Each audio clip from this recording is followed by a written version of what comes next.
je m'appelle Yannick. On est là sur la chaîne YouTube Machinistique pour introduire une nouvelle série de vidéos qui s'appelle J'irai rouler chez vous. Où l'idée c'est d'aller voir des passionnés qui, comme nous, adorent rouler. Donc là, on est chez Tony pour rouler chez Tony. Salut. Tony qui est aussi un passionné de bagnole comme nous et qui, comme tout passionné de bagnole, a des endroits où il se sent bien, où il aime rouler. Où je prends du plaisir à rouler mes caisses, exactement, c'est ça. On va faire un petit tour dans les monts du Lyonnais. Et exactement. Tu vas nous présenter, toi, ton spot. Ouais, on va déjà voir un petit peu les lieux.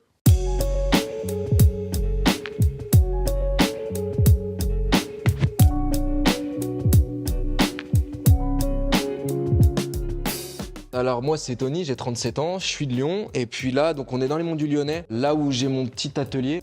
Toutes les voitures ne sont pas ici, mais voilà, j'ai mes deux vrais projets qui sont là. D'abord la M3E30, donc cette voiture, elle a apporté pour moi énormément de choses parce que c'est une voiture que j'ai achetée dans un état déplorable. Ouais. Il manquait tout dessus, il y avait des trous de rouille, etc. Moi, il m'a fallu 4 ans pour la refaire. De partir d'un truc qui tient à peine debout et d'arriver à ça, en fait, personnellement, c'est quand même une sacrée expérience. C'est pas juste une bagnole, c'est un investissement personnel qui est énorme. En budget, c'est aussi conséquent, mais c'est surtout l'investissement personnel. En fait, il faut être déterminé. Tu dis, OK, on est parti de ça, et il faut respecter chaque étape. En fait, tout doit être parfait. C'était limite un canevas vierge. Enfin, tu pouvais, t'avais toutes les spécificités de la M3, mais tu as aussi eu un peu ta carte blanche pour faire tes... Pas au début, parce que j'ai dû la passer aux mines, vu qu'elle était suisse. Donc j'ai dû la remonter entièrement d'origine. Et ça, c'était la deuxième difficulté. Moi, les voitures, je les aime pas d'origine. J'aime bien ajouter ma touche personnelle, mais n'empêche qu'au début, j'ai dû jouer le jeu. Elle est passée comme ça, avec un CT vierge et tout. Trop bien. Et direct, je suis revenu. Direct, j'ai enchaîné avec les modifs. Moi, j'ai toujours kiffé le DTM. Depuis tout petit, en fait, ce qui me fait rêver, c'est le DTM. Je suis pas les courses, non. Mais je regardais les voitures, les magazines, déterminés, le DTM, je sais pas. En fait, les caisses, elles étaient lookées à mort, posées par terre. Et avec les roues malades, Et du coup, j'ai dit, mais en fait, voilà. En fait, je la veux comme ça, ma voiture. Il est hors de question qu'elle soit différente. Donc, c'est des vrais OZ DTM en 18 pouces. Ça, c'était obligatoire. Franchement, c'était obligatoire. Et puis le look DTM, ça passe aussi par la lame devant. La lame, l'aileron aussi, non? L'aileron, exactement, de Sport Evolution. Et les Recaro aussi. Les gros Recaro, comme ça, c'est pareil. Les baquets, c'était des Recaro ou rien. C'est pour mettre des Sparco, c'était même pas la peine. Je suis un mec sur Instagram qui s'appelle Jonas Granat, je crois. Ah, bien sûr, on discute. C'est un ouf. Il est trop fort. Il fait rêver. Il se fait la déco tic-tac, le refroidisseur de plomb. Lui, s'est fait une réplique du DTM 92. Ouais, ok. Et c'est un délire. Non, franchement, c'est bien plus de travail qu'on imagine. C'est pas juste des freins AP Racing, machin. Il n'y a pas des trains rotulés. Tout rotulé, exactement. Ouais. Je voulais y passer à un moment donné. Et en fait, tu passes un gap qui est tellement extrême. J'ai fait laisse tomber. Elle est bien comme ça, c'est bien. Il y a de la pièce perf quand même, Bilstein, ressort Rebac, coupelle rotulée, il y a un échappement qui va bien, il y a un pont court aussi. Parce que d'origine, c'est un 325. Moi, j'ai mis un 391. Ça aide bien dans les relances, Moi, je suis fan. Très très belle, Franchement, c'est super chouette. En plus, ça fait plaisir de voir que tu la kiffes, quoi. Ah, je la kiffe. C'est vraiment, je me suis marié avec. Ma sœur s'est mariée avec. Ma belle-sœur s'est mariée avec. C'est vraiment, Non, j'adore cette caisse. Et celle-là, qu'est-ce que c'est? Alors, celle-là, ça, c'est un projet que j'ai en tête depuis, ça va faire presque 15 ans. C'est une Fiat 131 Barth, championne du monde des rallyes 77 et 79, je crois. Et cette voiture, à la base, c'est une 131 Racing, 2 litres, double arbre, mais 8 soupapes, un pont rigide, 115 chevaux. Et en fait, j'ai pété une durite. Elle roulait, J'ai dit, mais en fait, j'ai envie de faire un projet, mais de dingue. Et du coup, en fait, celle-ci a un moteur de Ferrari, du coup. Alors c'est le Maserati, le 4 litres 7. Et puis, j'ai été lui mettre des trains de BMW dessus. Pourquoi? Pour avoir vraiment quelque chose au point, en fait, en termes de châssis. L'idée, c'est de faire une voiture très performante, mais à la fois belle. Même pour l'intérieur, je voudrais que ça soit recouvert d'Alcantara. Il y aura quelque chose de vraiment fini. En fait, je suis vraiment dans l'inspiration des Chimera. Alors, je suis pas dans la prétention de dire je vais faire la même chose parce que c'est un level qui est absolument incroyable. Mais en tout cas, je m'inspire directement de ces caisses-là. Je trouve qu'ils ont réussi à modifier les caisses en gardant leur âme. Puis garder l'âme de la voiture. En fait, je pense que vraiment, c'est très important. On va pas s'amuser Ce qui est cool, c'est que tu mets un moteur italien dans le... Enfin, c'est pas... Et puis un moteur italien, voilà l'idée. Alors, il y a des trains BM. Mais n'empêche qu'on trouve les pièces facilement parce que je voulais de la double triangulation et tout, mais c'est une galère. Donc, il a fallu tout créer un châssis tubulaire. Donc ça, je l'ai fait en collaboration avec un gars que j'adore, C'est un peu mon héros. Il s'appelle Bruno Fortuna, ouais. Bruno Fortuna, et il a un atelier aussi où il fait des trucs complètement fous. Et j'avais dit, cette voiture, si je la construis, c'est forcément avec lui parce qu'il a une technique de dingue. Tu sais, c'est le mec, il a la soixantaine, il a sa M330, il a une petite Ferrari et tout, et puis il a plein de pièces qui bricolent. Et on l'a sorti il y a pas longtemps avec mon père aussi, parce que c'est un ancien usineur.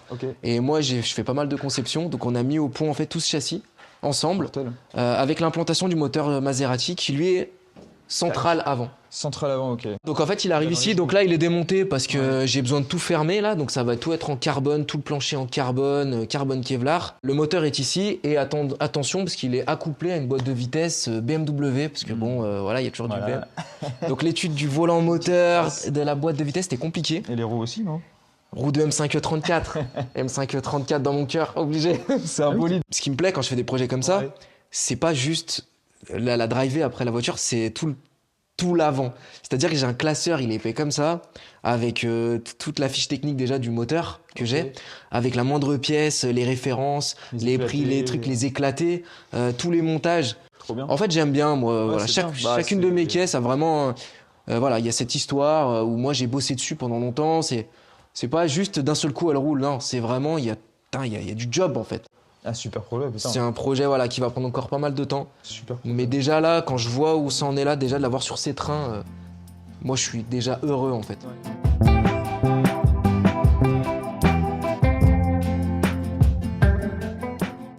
Et t'as une pratique quand même vachement engagée, qui va à fond quoi. Ça devient d'où? Bah en fait avant je faisais En fait j'ai toujours eu ce côté compétiteur, moi je faisais des compètes de vélo aussi avant, freestyle et tout. J'ai pu voir ça. Voilà, les coupes de France de descente, de dirt, de machin, de saut périlleux et tout. Et en fait j'ai toujours kiffé le truc, j'ai toujours essayé de relever en fait le niveau, j'ai toujours aimé avancer en gardant quand même le côté plaisir. Et en fait dans l'automobile c'est pareil, j'aime bien ce côté un peu compète, on va faire une balade dans les monts du Lyonnais, en général j'ai tendance toujours à quand même, tu vois, on va juste se balader mais... Ouais, quand même, je veux passer devant, les gars. Ouais, toujours. Il y a toujours ce côté-là que j'aime bien. Et du coup, l'Alpha, tu t'en as pas Alors, l'Alpha, ouais. Qu'elle avait aussi une belle histoire. Ouais. Alors, cette voiture, en fait, à l'époque où je faisais du vélo, si tu veux, j'avais un pote à moi qui nous sponsorisait. Il faisait des vêtements, faisait des t-shirts. Et la marque, ça s'appelait Vinylsville. Et en fait, c'était sa voiture. Il s'en servait plus depuis assez longtemps. Je voyais cette voiture chez lui. Et c'est vrai que GTV rouge comme ça fait kiffer. Et il a fini par décéder d'un cancer. Et en fait, le jour de son enterrement, il y a tout le monde qui disait ça serait génial que tu refasses la voiture pour son fils, pour plus tard, etc. Un jour, sa femme, elle m'appelle 2 ans après. Elle me dit écoute, j'aimerais vraiment que tu refasses la voiture de Boris, ça serait trop cool. Donc je l'ai refaite ici, la voiture, et l'idée c'était vraiment de garder au maximum l'âme de la voiture. Parce que lui, il l'avait déjà personnalisé. Lui, il l'avait un peu personnalisé. L'idée c'était de la refaire vraiment propre, avec un contrôle technique vierge, tout clean. Il y avait les petites longues portées comme ça. Tout ça, j'ai voulu tout garder parce que ça fait partie de la voiture. Donc j'ai pas voulu la repeindre, j'ai pas voulu changer pour mettre un intérieur cuir. On a gardé, Tu l'as remis en rouge. J'ai remis tout ce qu'il fallait, elle roule super bien, etc. Mais voilà. Et puis, du coup, il l'a pas beaucoup roulé. J'ai fini par la racheter. Voilà. Parce que vraiment, ça me tenait à cœur. Et je suis content de la driver. Moi, je suis plus à la base Fiat, Lancia. Mais j'aurais pas pensé avoir une GTV. Sauf celle-là. En fait, voilà, c'était soit celle-là, soit pas de GTV. Et maintenant que je l'ai, je suis vraiment content. En fait, elle me correspond. J'adore le look. J'aime cette voiture. Alors là, pour le coup, c'est pas la perf, mais j'aime la prendre avec ma femme, avec mes gosses, aller en ville avec, même partir en trip avec, elle s'y prête bien. Moi, j'ai mis les jantes, voilà, ce que j'aime bien, des petites rotiformes en 18. Toujours, je jante mes caisses. Je l'ai pas rabaissée, celle-ci, parce que justement, l'idée, c'est de la driver. C'est une voiture qui a une vraie âme aussi, et ça, vraiment, en fait, ça passe au-delà même de... Voilà, j'aime ça, j'aime l'odeur qu'elle a. Ouais, c'est même compliqué à retranscrire en image, mais... J'aime beaucoup ce genre d'histoire. Enfin, tu vois, c'est vraiment tu la prends avec le cœur, quoi. Ouais, et puis en plus, c'est cool, parce qu'elle a des options sympas, là, le taux ouvrant. Les petits carbus, les Delorto, avec les cornets. Moi, j'ai pas mis de filtre. Tu sais, c'est comme mes bécanes, il n'y a pas de compteur, il n'y a rien. Et puis même l'ambiance intérieure, c'est vrai que dedans, c'est trop beau. Les sièges avec le filet sur les appuis-têtes, volant bois. Tu vas voir, c'est une boîte très lente. C'est pas c'est le double débrayage, c'est lent, lent. Voilà, l'idée c'est pas de faire le meilleur temps du truc avec, c'est de se faire plaisir quoi. Donc on va se faire la route comme il faut et puis voilà, ça permet de voir un petit peu quand même. En plus c'est super beau là où vous allez voir, ça déchire. Moi j'ai hâte d'y aller, on y va. Allez, on se tire. Vas-y.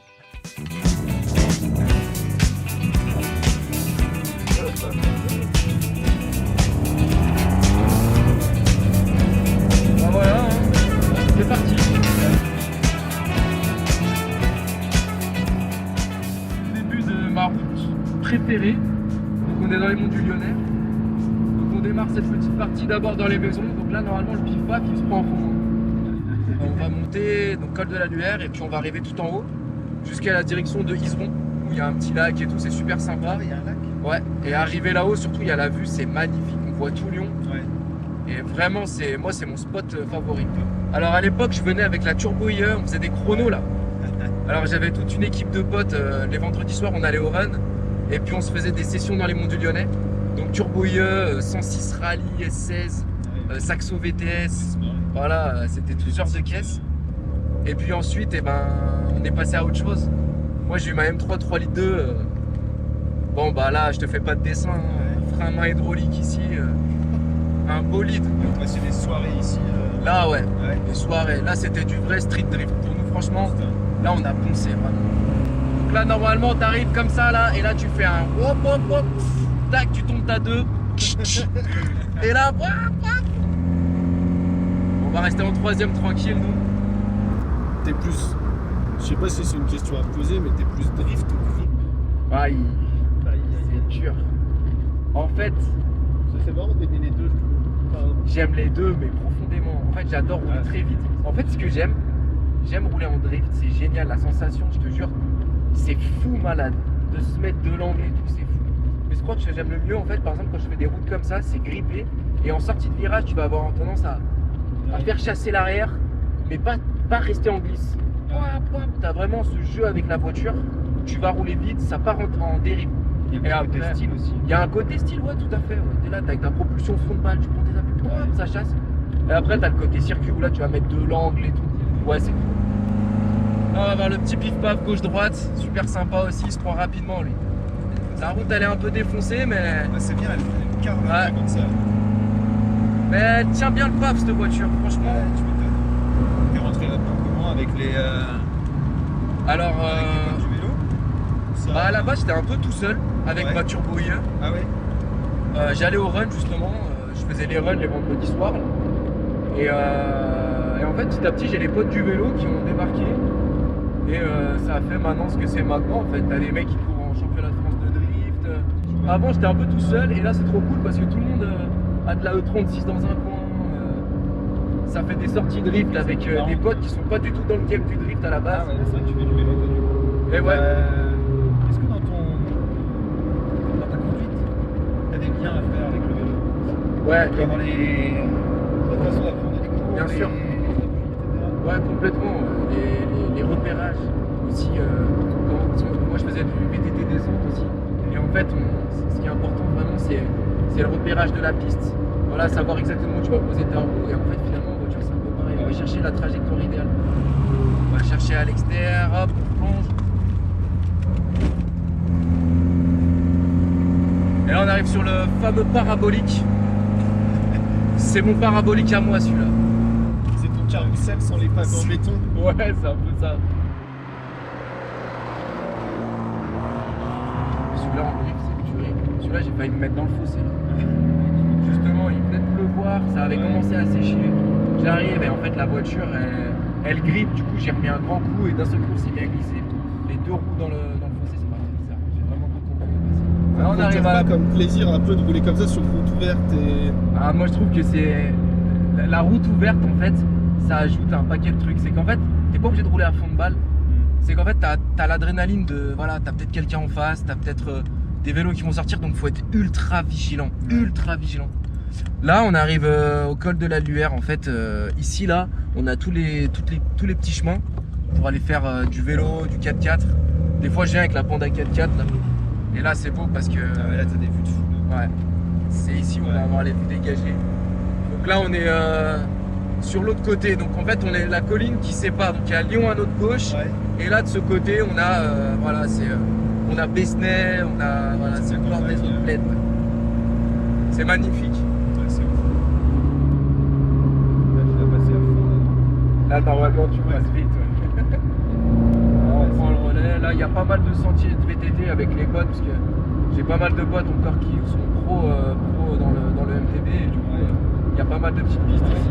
On se fait des shuttles des fois, on vient, on remonte avec les camionnettes et puis on se fait les descentes. Le truc descend et puis on cherche. Bon, là, on arrive sur l'art de drift, ça me fait penser que je m'étais pas attaché. Ah oui, la zone. Ah ouais, voilà, c'est l'air de drift. Ouais, j'avoue qu'ici on fait des donuts. Voilà, l'air de donuts. Ouais. Putain, ils doivent serrer au domaine de Malval là. Ouais, grave, ils ont l'habitude. En plus, c'est qui avec les potes de Drift Advisor? Drift Advisor, bien sûr, ouais. Et puis Starfobar, alors pas trop Starfobar, ils viennent pas trop dans les monts. Starfobar, c'est plus dans la street. Ouais. Mais ça serait organisé, ça, par contre, c'est vrai. Avec le Chris, venir dans les monts là, avec toute l'équipe, parce qu'à Lyon, il y a une sacrée scène, hein, les gars. Franchement, il y a un peu tous les styles en plus. Donc il y a Starfobar, il y a Drift Advisor, Syrien Self 6-9 aussi. Il y a BTB, Burin Bavaroise aussi, c'est les mecs de Rouen. Il y a vraiment du monde qui roule, donc ça c'est cool. Là on commence à prendre pas mal d'altitude là. Ouais, c'est vraiment chouette. Ouais, c'est magnifique ici. Là on commence à avoir la vue dégagée sur Lyon. Là ça roule vite, là. Ici là il y a moyen d'aller très très vite. Hein. Ouais. Là, t'as une belle... Et ça fait que des grandes courbes là, non? Ouais, ça roule fort là. Ce qui est drôle, c'est que les gens qui sont là, sur cette route, tu vois vraiment que c'est pour la passion de la bagnole, de la moto. Tu vois là-bas, du coup, on a croisé des gens en GT KTRS. C'est cool, hein. Ouais, c'est pour ça que j'aime trop cet endroit. Regarde comme c'est magnifique ici. Regarde ça. Ouais, la descente, elle est folle. Je vous ai emmené là, moi, parce que, en fait, c'est vraiment depuis le début où je viens là. Je viens avec toutes mes caisses depuis toujours. Maintenant, j'en ai découvert des vraiment stylés, tu vois. Ouais. Mais j'avoue que celle-là, elle reste dans mon cœur, vraiment, parce que je la connais par cœur. Et puis voilà, j'ai vu toutes mes caisses. J'ai eu des actions, j'ai eu des accidents ici. J'ai eu des presque accidents. Ouais, là, on est arrivé tout en haut. On a la vue qui est plutôt magnifique. On va s'arrêter comme ça.